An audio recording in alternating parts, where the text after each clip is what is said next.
સુરતમાં કાયદા વ્યવસ્થાના ધજાગ્રાતો અવનવાર ઉડતા હોય છે, પણ હવે જે ઘટના સામે આવી છે તેણે માનવતા માત્ર શર્મસાર નહીં પણ સંબંધોના વિશ્વાસના ચિથરા ઉડાવી દીધા છે. શું ને સમગ્ર મામલો, તેના વિશે વિગતે ચર્ચા કરીશું. નમસ્કાર, હું છું પ્રથમ મોદી, આપ જોઈ રહ્યા છો નિર્ભય ન્યૂઝ. સુરતનો સલાદપુર વિસ્તાર, જ્યાં એક પતિએ પત્નીની હત્યા કર્યા પછી જે ક્રૂરતા દાખવી છે તેને સાંભળીને તમે પણ ચોંકી ઉઠશો.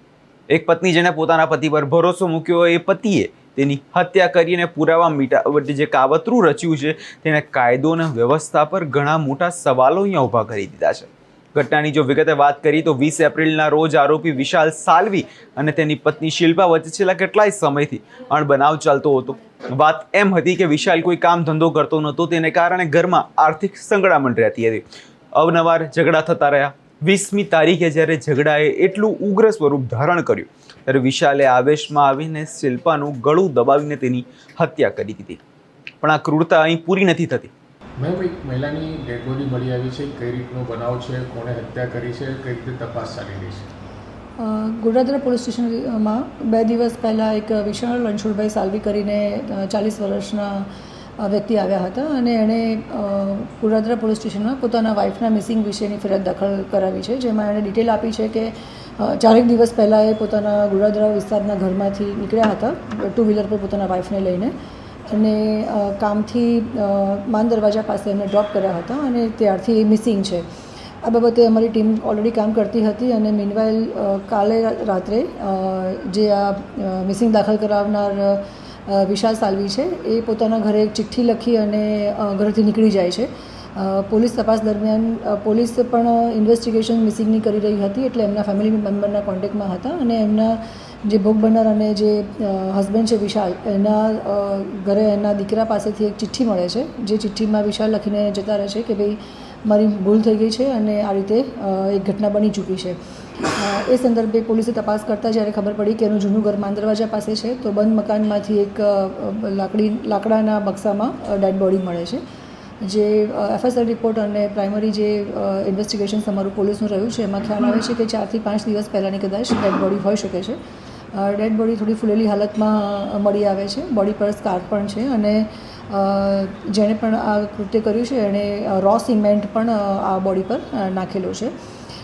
અમે બોડીને મર્ડર દાખલ કરી અને PM માટે મોકલી આપેલ છે. તો જે મેડિકલ રિપોર્ટ્સ અને જે FSR રિપોર્ટ PM રિપોર્ટ આવશે એના આધારે અમને ખ્યાલ આવશે કે એકચ્યુઅલી આ ઘટના કેવી રીતે બની છે અથવા તો કેવી રીતે મર્ડર કર્યું છે. ક્રૂરતા તો અહીંથી શરૂ થાય છે. હત્યા કર્યા બાદ વિશાલે લાશને ઠેકાણે પાડવા માટે એક એવો પ્લાન બનાવ્યો જેને કોઈ સામાન્ય માણસ વિચારી પણ ના શકે. તેણે શિલ્પાની લાશને એક લાકડાની પેટીમાં પૂરી દીધી અને તેના પર સિમેન્ટ પણ ચડાવી દીધું. આનાની પાછળનો ઈરાદો એ હતો કે લાશને સડવા લાગે તો તેની દુર્ગંધ ઘરની બહાર ના જવી જોઈએ અને જેના કારણે કોઈને શંકા પણ ના જાય. પણ તમે કલ્પના કરો, 5 દિવસ સુધી આ હત્યારો પતિ એ જ ઘરમાં રહ્યો જ્યાં તેની પત્નીની લાશ સિમેન્ટમાં પ્લાસ્ટર નીચે દબાયેલી હતી. 5 દિવસ સુધી તે પોતાના 13 વર્ષના પુત્ર આરવ અને 8 વર્ષની દીકરી સાથે હસતો રહ્યો, રમતો રહ્યો. જાણે કશું ત્યાં ઘરમાં બન્યું જ નથી. જ્યારે શિલ્પાના પિતા પ્રદીપભાઈનો ફોન પહોંચ્યો ત્યારે તેમણે વિશાલે જૂઠું બોલતા કહ્યું કે મેં શિલ્પાને હોસ્પિટલ પાસે ઉતારી હતી અને ત્યારથી તે ગુમ છે. એટલું જ નહીં, જ્યારે પિતાને ચિંતા થઈ, જ્યારે પિતા દીકરીને મળવા સુરત આવ્યા ત્યારે આ પતિએ તેમની સાથે પણ પોલીસ સ્ટેશન પહોંચ્યો અને પત્નીની ગુમ થયા હોવાની ફરિયાદ પણ આ આરોપીએ નોંધાવી હતી.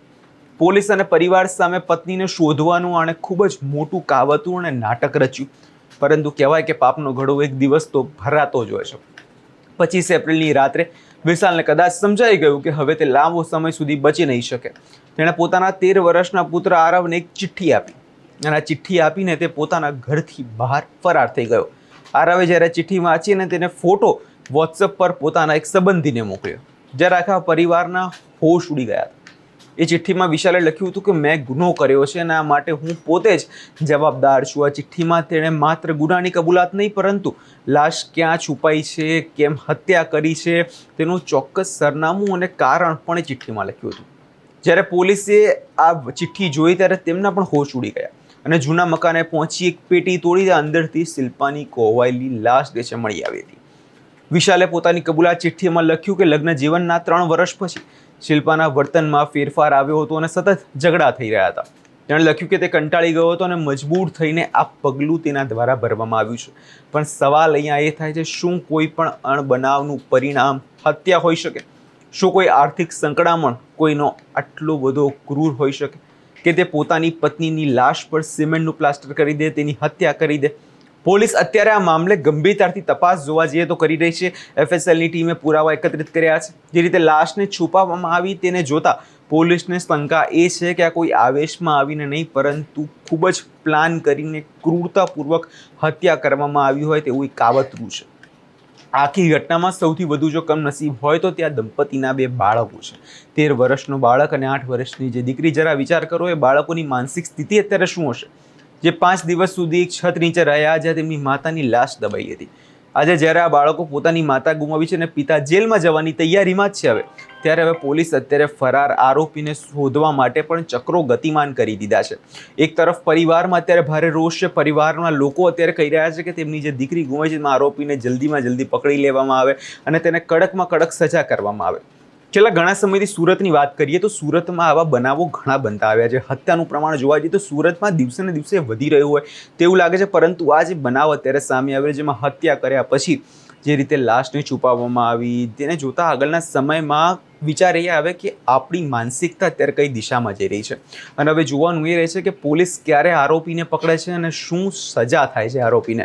આ વિષયને લઈને તમારો શું અભિપ્રાય છે અમને કમેન્ટ કરી ચોક્કસથી જણાવજો. અને અમારી ચેનલ નિર્ભય ન્યૂઝને લાઇક, શેર અને સબસ્ક્રાઇબ કરવાનું